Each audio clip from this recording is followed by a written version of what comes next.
Before we start today's program, I'd like to thank you all for coming and to let you know that after Congressman Anderson does speak, we will have a question and answer session with microphones at both ends of the auditorium for your use. Thank you very much. John Anderson moved into politics after graduating Phi Beta Kappa from the University of Illinois and receiving his LLM degree from the University of Harvard Law School. In 1978, Illinois voters re-elected him to his 10th term in the United States Congress. In 1980, he ran for the presidency first as a Republican and then broke off to be an independent candidate, and has recently founded the National Unity Party as an alternative to both of those parties who seem to be closed in a locked argument. So would you please welcome Mr. John Anderson.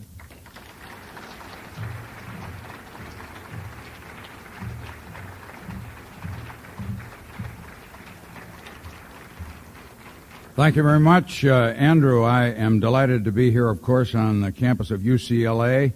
I am scheduled during this week that I am spending in California to visit USC, and I think it's on next Wednesday, and I am, of course, already preparing the message of condolences that you'll receive.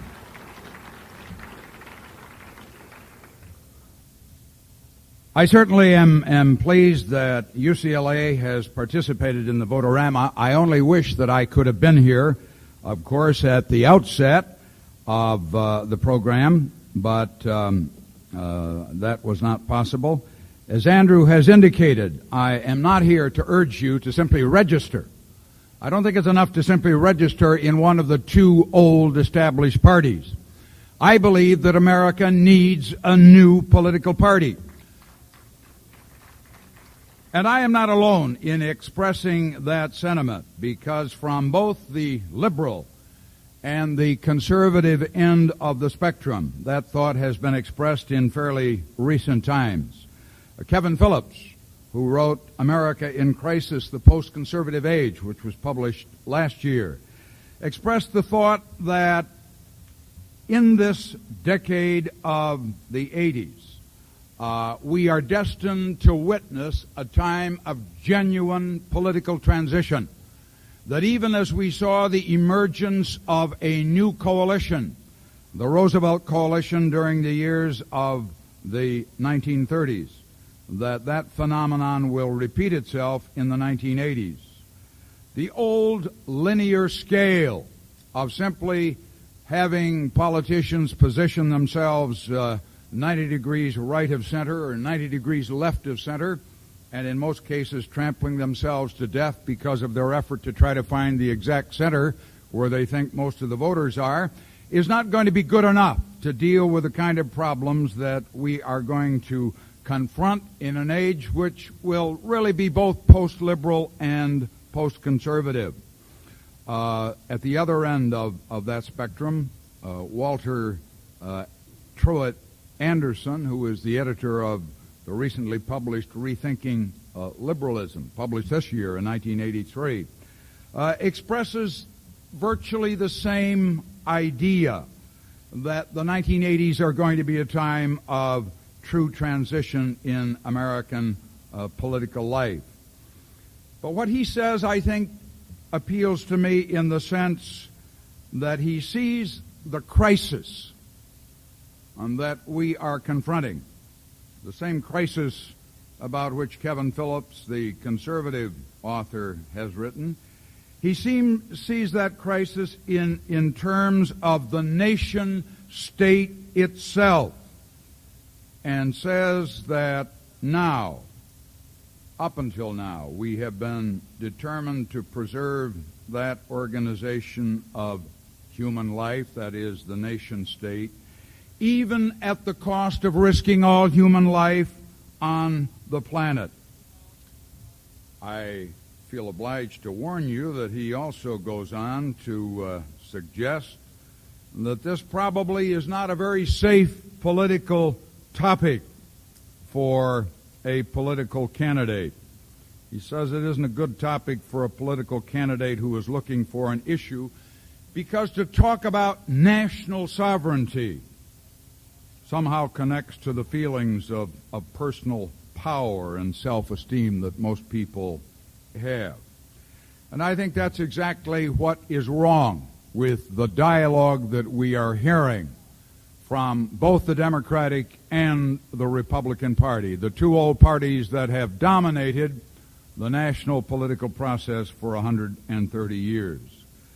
But I am also reminded that a distinguished member of one of the faculties on this campus, Norman Cousins of the faculty of the UCLA Medical School, wrote these words a few years ago, that the clear meaning of the cataclysmic power in our hands and in the hands of others is that unfettered national sovereignty is the enemy of the human race and must be replaced with world law. Have you heard any candidates among all of those who are busy racing up and down the countryside and have been in this 4-year floating crap game, as it is called, that we call a presidential campaign? Have you heard anybody talking in those terms? But he goes on to say that if the lesson is not learned, our national insecurity will grow in direct proportion to the size of our nuclear stockpile. I have been busy these past few months in trying to found a new national political party, not out of any desire to simply launch another candidacy, but because I believe it's important to inject into the dialogue something that we are not hearing. And that is that in this decade of the 80s and in the decades beyond, we are going to have some new goals.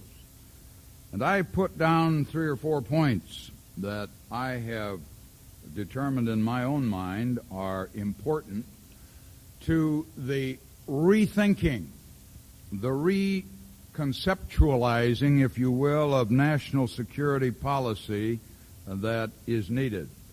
Perhaps I should preface what I have to say in that regard by calling to your attention something that perhaps you have already read because it appeared in the newspaper this morning. A debate has broken out between the two leading Democratic candidates for the presidential nomination over national security policy. As you know, one candidate has charged that the other is soft on defense, that he has not offered any positive defense policy, and his opponent has suggested that the other candidate, having voted for nerve gas and having opposed SALT II, is equally untrustworthy in the area of national security policy. But it was another candidate, another Democratic candidate, Senator Hart of Colorado, who made the charge that both of them were engaging in an irrelevant argument over the past. And I think that is probably a pretty accurate summary of my own feelings as I hear the debate that is being conducted by the two leading candidates. I believe that the national security policy of our country ought to be articulated in these terms. A candidate ought to be willing to announce that as a nation we are going to renounce nuclearism. And by that I don't simply mean a general statement in favor of arms control policy.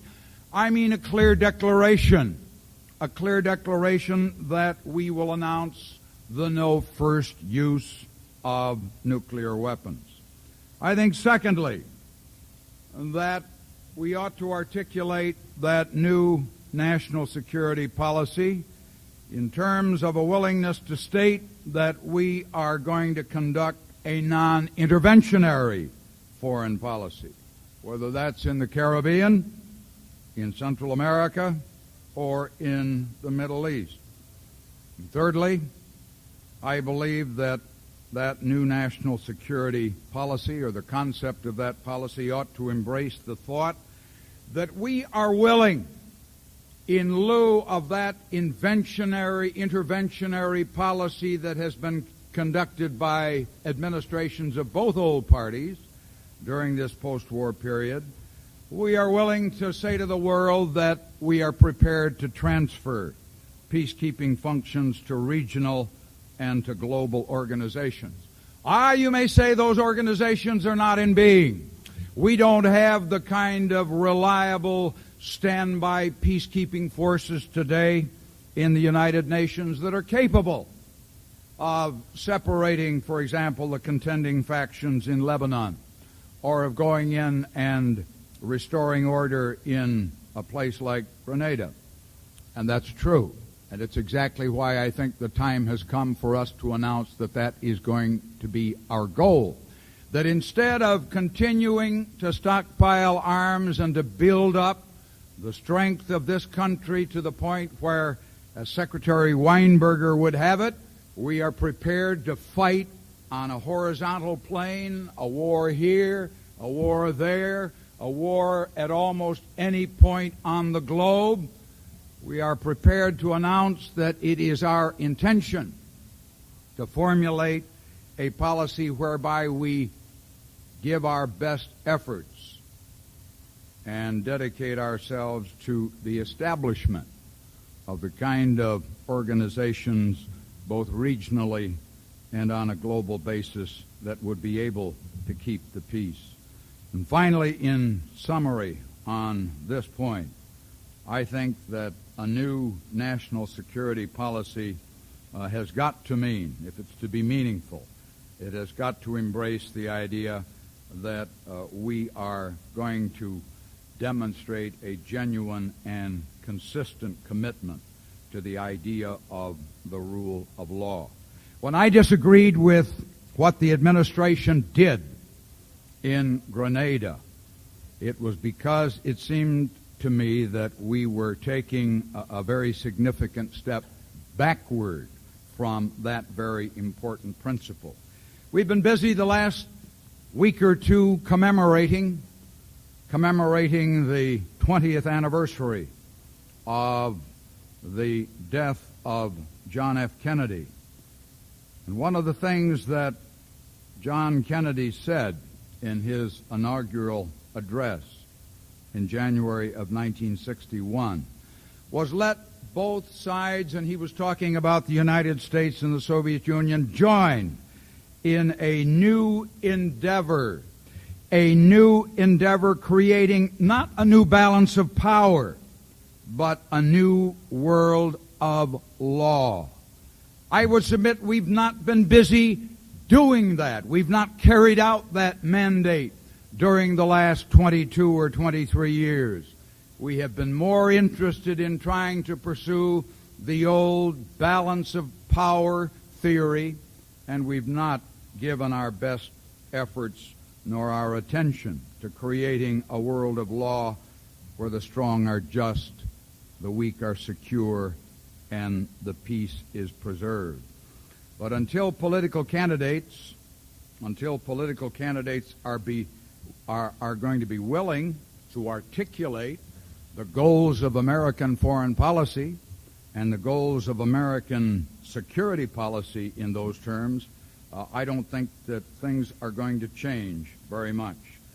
I'm not telling you something this afternoon that has just come to me today or come to me in the course of my effort to found the National Unity Party, because I wrote this publicly back in a piece that appeared in Newsday early this year in 1983. I said, what we really need is a new concept of national security that will project our ideals, our influence in a way that would lay the foundation for a new world community. Let's suppose for just one instance that we were to double our level of assistance to developing countries and concurrently would announce an equivalent reduction in the amount that we are spending for arms. I wonder, would the non-aligned nations of the world continue to simply equate us with the Soviet Union as one of the two scorpions in a bottle that are attempting to sting each other without regard for the rest of the world environment? I think it's worth a try. I think it's worth the chance that we would be taking. And yes, I would even freely concede that what I am proposing this afternoon in some respects would involve taking a risk for peace.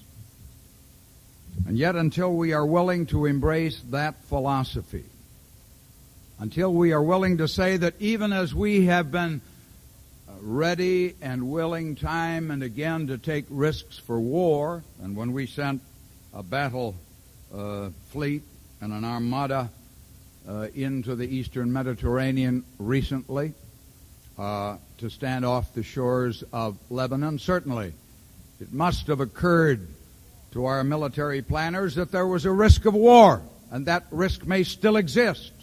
If what we read in the press this morning about the possibility of retaliatory attacks is true, but certainly the possibility of an SS-21 or an Exocet missile or something else being launched from the Bekaa Valley and destroying one of those ships presents a risk of war. We seem to be willing to do that, but we are not willing to take corresponding risks for peace.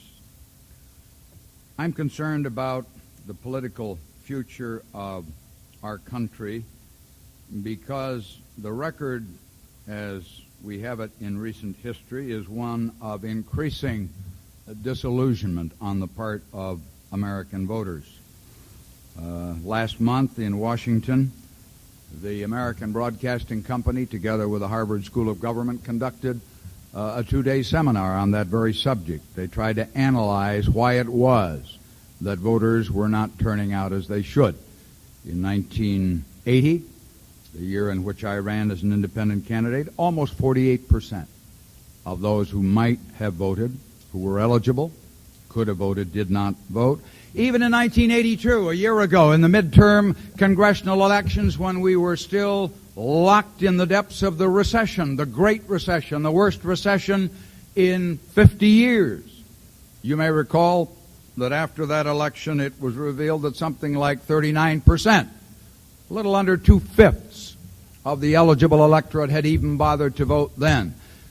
Elections aren't even serving as the traditional kind of safety valve that they're supposed to be, where people vote if for no other reason than to throw the rascals out. People have been turned off, and the interesting thing about the conference to which I referred was that they took a survey of some 2,500 voters across the country. They asked them a total of 75 very detailed questions, and the results showed that, yes, there were some marginal improvements that could be made in the electoral process. You could keep the polls open 24 hours a day. You could simplify the registration procedures that exist in many states. But basically, they came to the conclusion that the reason why citizens fail to exercise the right to vote are rooted in something else other than these changes that might be made in election laws. Many people, they found, simply fail to vote because they think their vote wouldn't make any difference. They don't think they can change the direction in which the country is moving. They don't think that they have any power of influencing that direction. They don't feel connected. They feel cut off, unrelated, and therefore there is no obligation. I believe, and I have made this a point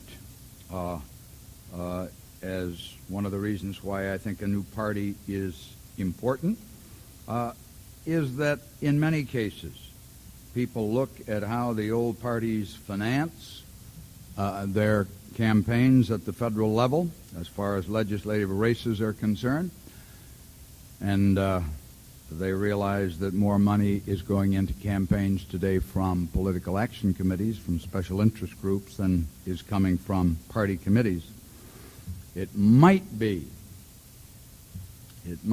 why the chairman of the Tax Writing Committee in the House, a former colleague of mine, the chairman of that committee, was quoted just this morning as saying, following the defeat of an effort to bring out a tax bill, he said, "As we leave Washington, word of our impotence will precede us. We have put special interests on notice that we can be pushed around. And we've confessed to an already doubting nation that we are ruled by political fear rather than by courage." I think that probably is connected in some way with the fact that an analysis of voting records, an analysis of the recent agendas of our Congresses shows that in all too many cases it is the influence of money, as Elizabeth Drew put it in her book that was published this year, Money in Politics, the Road to Corruption. We have distorted the legislative process because of the willingness of the two major parties to continue to finance our election campaigns through contributions of that kind.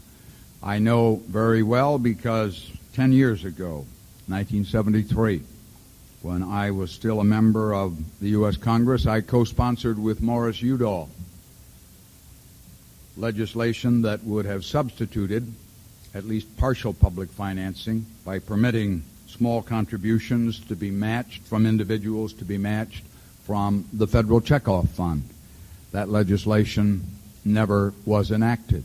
We were never able to get either the conference of the Republican Party or the caucus of the Democratic Party to indicate with a vote that they were ready to approve it.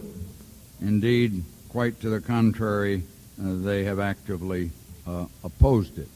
I think a new political party starting afresh could make that kind of appeal to the American people by putting in its basic charter a pledge and a statement that it simply would not accept political contributions of that kind, that it would continue to work for the public financing that I think would be a real bargain for the taxpayer and for the consumers of our country. Well, these are just some of the reasons why I believe that a new political party is needed. I don't think that alternatives have been stated, as they might have been stated, to the Cold War that is so very patently now upon us, to the interventionism that has undergirded the foreign policy of this country for the past several decades. And until those alternatives have been articulated, until candidates are really ready to state them, I don't think we are going to recover the confidence of the American voter. I realize some of you may already have registered. I hope that you'll fill out another card. I hope you'll fill out a registration card, and in the seventh space or the blank opposite number 7, that you'll be willing to print in the words National Unity Party. We need your help for an alternative point of view. Thank you very much.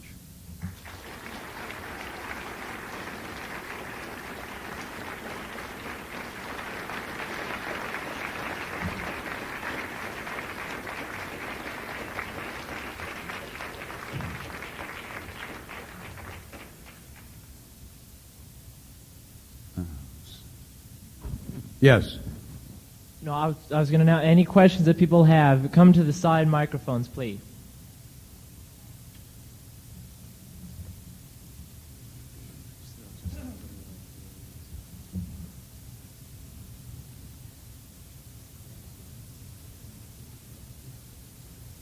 Would you respond as to what you think about the unity? Over here. Oh, the unity about the Rainbow Coalition. Jackson Well, I have said publicly that I certainly support the right of Jesse Jackson to seek the nomination of the Democratic Party. But if he really believes, and this was cited in a student newspaper on a campus from which I have just come, when he spoke just 10 days ago at the campus of the University of Cal State Northridge. And someone gave me a copy of the newspaper that reported his statements, and it said that one of his principal points was a feeling that the Democratic Party had simply taken the members of his proposed coalition, the blacks and Hispanics in particular, for granted.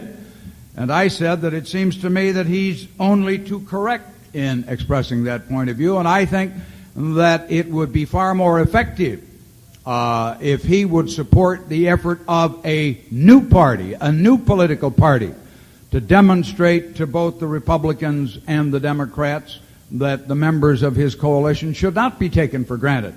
I say that because I don't think anybody really believes that despite the best efforts that he will put forth, that when the 3,941 delegates that are elected to that convention meet in San Francisco in July of next year, that he's going to be the nominee. And I think that they're going to nominate a traditional, in every sense of the word, a traditional Democratic candidate, and that he's going to be faced with pretty much the same problem that he was before. On the other hand, I think by supporting a new political party, we could demonstrate to the existing parties that groups like that are not going to be taken for granted. Let me quote you some words that were spoken by the majority of the U.S. Supreme Court in a case that was decided 7 months ago on the 19th of April this year, a case which I had brought and won in the Supreme Court against the state of Ohio. The Supreme Court, in striking down a law of that state that discriminated against the right of independents and new parties to get on the ballot, the court said these words. They said the very purpose of the First Amendment is to permit and to make sure that we have a free, uninhibited, and robust debate on the fundamental issues of our times, and that purpose can best be preserved if the existing monopoly, and those are the words of the court, if the existing monopoly by the existing parties is not preserved. I think we need to open up that process. And to that extent, I think that we ought to have a new party.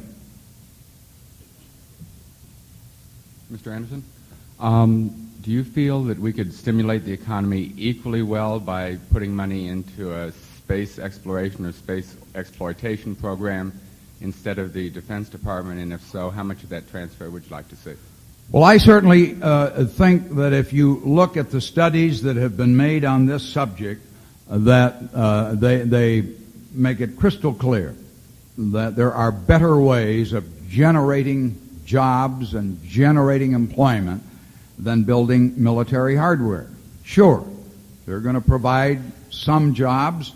In many cases, particularly with the increasingly sophisticated technology that is built into the kind of military equipment that is being manufactured and stockpiled today, we are providing jobs for highly trained engineering types, but we certainly aren't providing jobs for entry-level jobs, and that's where most of the 8 or 9 million people, 10 million people who are either unemployed or underemployed are to be found in the ranks of that group.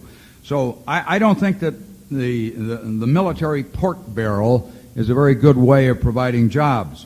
On the space program, I believe that we ought to have some very clear, precise goals in that area.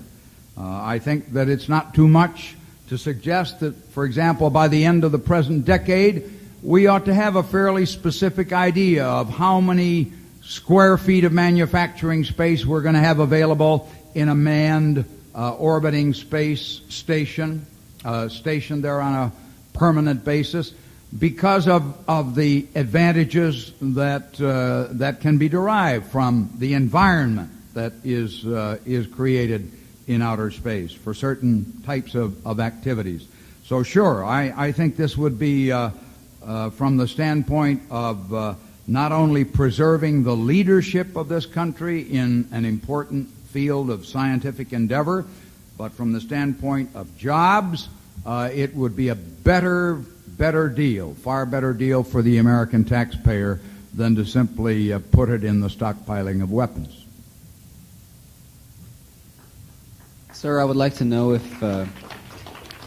if you advocate any unilateral actions by the United States insofar as taking the lead in nuclear disarmament. Yes, I think I agree with an article that I read recently by Robert Borisage, who is the director of the Institute for Policy Studies, a very interesting piece called The Bilateral Box, where we have put ourselves in a box where we say that only when the day comes that we can finally get the other side to agree bilaterally to this, are we ever gonna halt this buildup?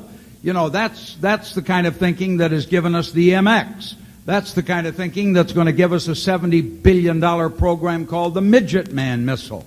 That's the kind of program that probably will give us the latest announcement is, of course, that the president is going to proceed with what he talked about in a speech last March of trying to build anti-satellite weapons for outer space, where you will explode, have a nuclear explosion, launching laser beams to shoot down incoming missiles.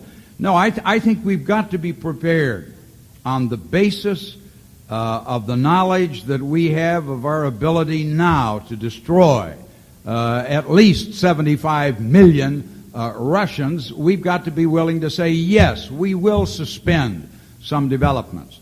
Cardinal Bernardin of Chicago was awarded the Einstein Peace Prize in Washington several weeks ago. And at the luncheon honoring him on that occasion, he made the statement that in his view, when we decided to go ahead with MIRV, with the multiple independently targeted reentry vehicles, that effort really began R&D-wise in the late 60s, but came on stream in full force in the 70s. That was the thing that really triggered the arms race of the 70s, that led to the Soviet effort to match our effort. And of course now they have come up with the MIRV, and most recently we have seen that even in the area of the cruise missile, where we thought we were ahead, just this week, Janes, the British Defense Journal, has published information to the effect that the Soviets have now developed cruise technology and are coming on very rapidly in that area. So unless we are prepared, I think, to take some unilateral measures, at least for a limited period of time, and say we are not going to go down this road, we are not going to proceed with this kind of development, I think unless we do that, we can just confidently expect that we will see what we saw in the 70s, what we are continuing to see right now in the 80s, that the Russians will respond with a system of their own, and so we have that ever-escalating pile of ever more sophisticated weapons. So yes, I think we ought to be thinking in terms of some measured, careful steps that we could take, and I repeat, at least for a limited period of time, in which we would announce our willingness to forego the development of a new type of weapon. I think it would be a real contribution to peace and security.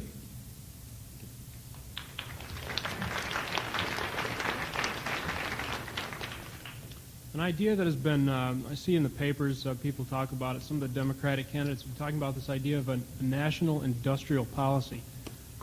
What are your thoughts on that sort of thing? Well, it depends on who you're talking to, of course, as to what a national industrial policy means. I saw the comment that was made in the press the other day by, I believe it was Robert Reich, the author of The New American Frontier, who has been one of the exponents, and maybe even you could say the architects of this idea, that industrial policy has somehow been transmogrified, to use his word, into statist, centralized planning of a kind that worries many people. So he said we've got to simply define it in terms of economic growth, in terms of targeting research and development in a way to encourage the comparative advantage that we already enjoy in certain realms of technology. So I'm not sure where people are always when they start talking about industrial policy. Felix Rohatyn of New York City, the managing partner in Lazard Frères, is identified with that, and he is always talking about a bank, that we ought to have a national development bank with certain lending authority that would then presumably target certain industries with loans. Having served in the Congress for 20 years, I'm a little bit afraid that under our system, a national development bank could become a one-stop shopping center where political decisions would be made about who to aid and who to assist. I have made the proposal that rather than have a single centralized national development bank, I believe we ought to be looking at trying to set up at the local level some local development banks that would finance some of the infrastructure projects that are badly needed. And actually, a couple of states are proceeding along those lines. The state of Massachusetts and I believe also New Jersey are talking in terms of state-chartered local development banks that would try to attract private capital, along with some state funds, to finance necessary improvements.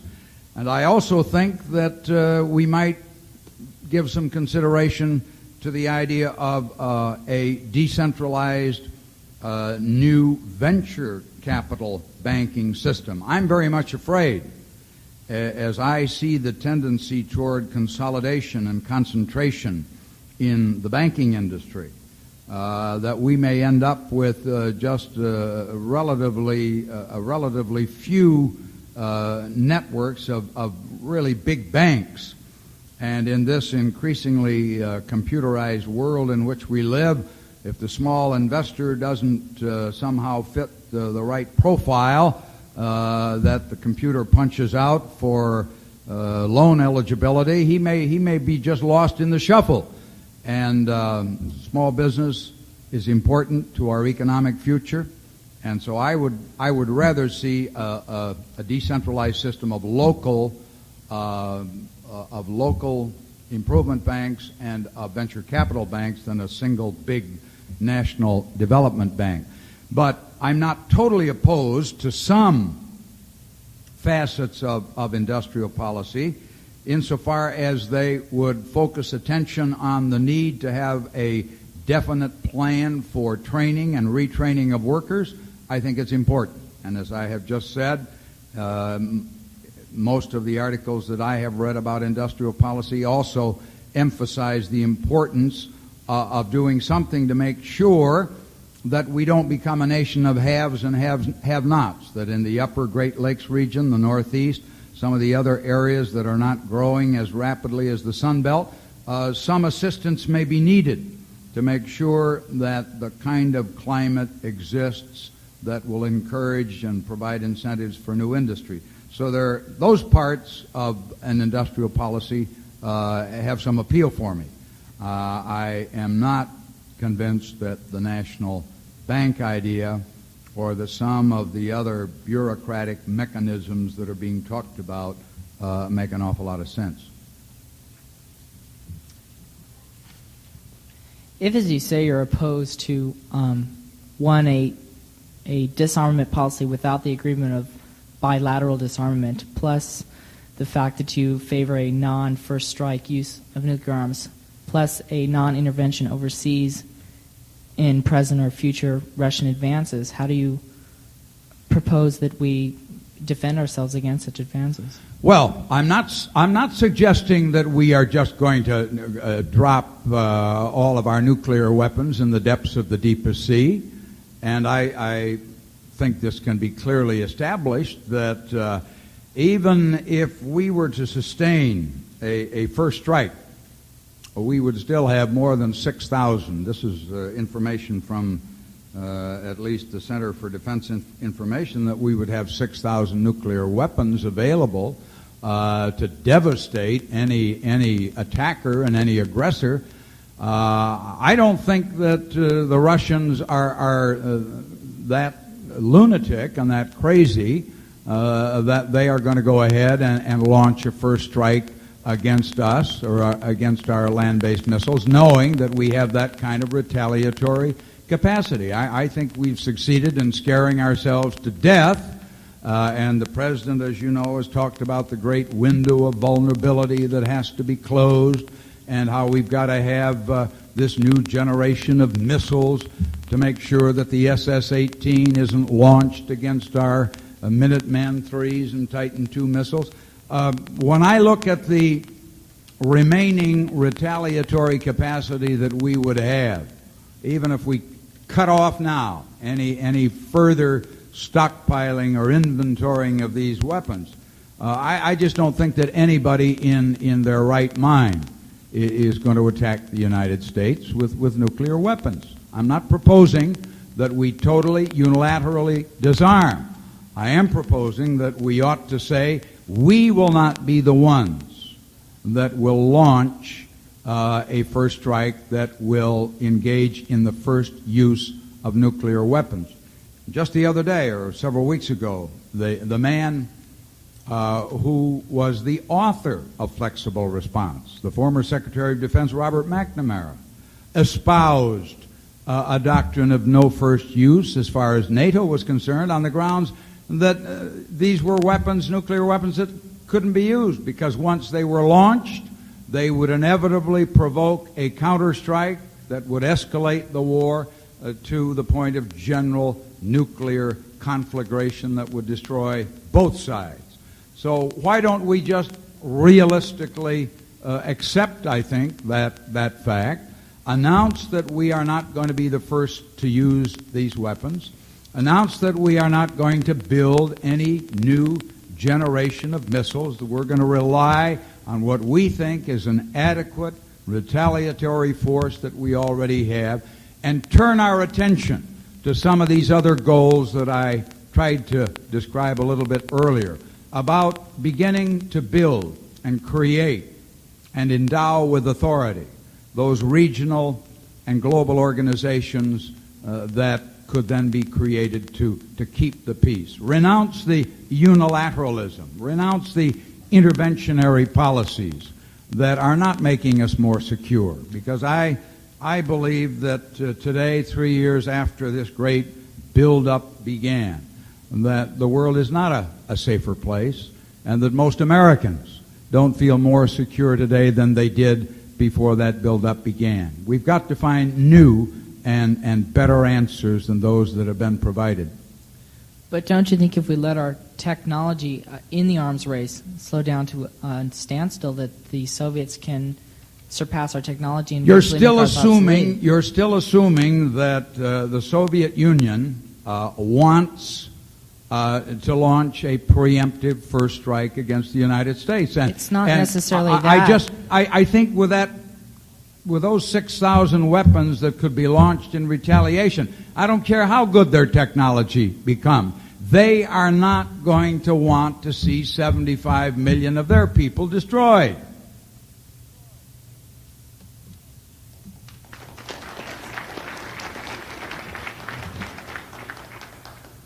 Congressman, in thinking of the problem that you're responding to by creating a new party, it seems to me that what people feel, what I feel myself,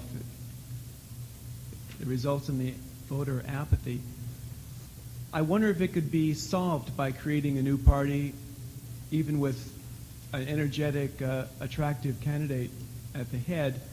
What people feel is the gap between their pulling that lever and the policies that are articulated and created in Washington, where there now is a huge institutional gap between voting and policy making,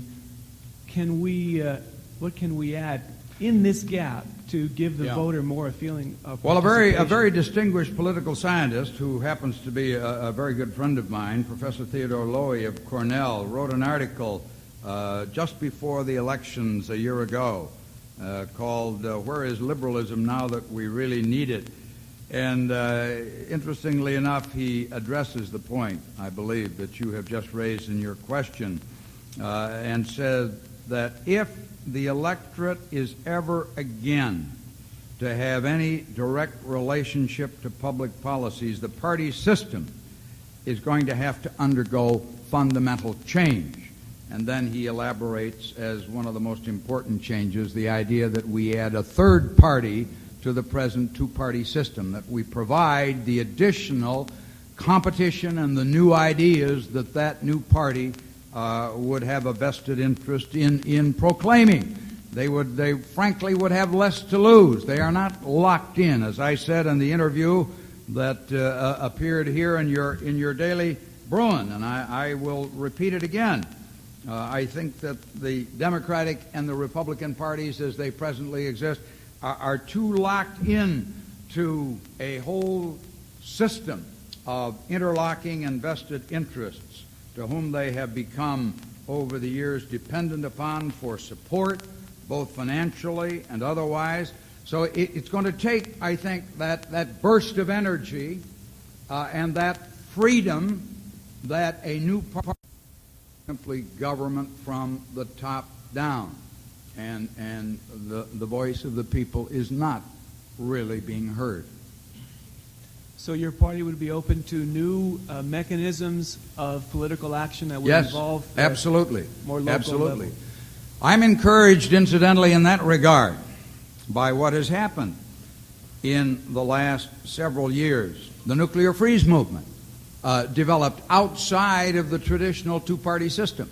Sure, once the issue had come to a focus, they grabbed it, but the inception, the development of that movement was clearly outside of the traditional party system. So it shows a new strain, for want of a better word, a new strain of populism that I think can find its way into the political system. Yes, I would first like to say that I totally agree with what you've said about our defense strategy so far. What do you see as a long-term goal? Do you see a new way of thinking, like maybe war being obsolete? Well, yes, I quite agree that in a nuclear age, just that simple and yet enormously profound idea and thought that war is obsolete. If we could ever drive that point home, not simply in the minds of a few statesmen, but in the minds of the American people, then I think we might see some real changes in the present system. I agree. I think war is obsolete. Mr. Anderson, when former President Mr. Carter was in office, he talked about pulling American troops out.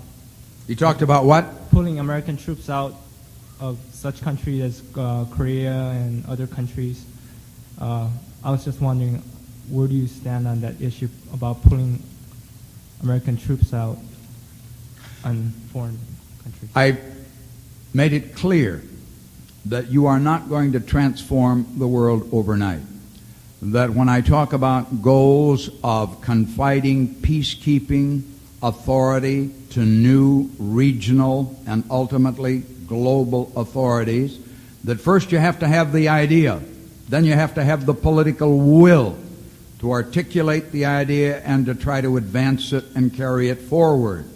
So I think that we ought to be working very hard to transfer political authority and the kind of authority that today we are prepared to exercise unilaterally to that supranational authority that would have the ability to keep the peace.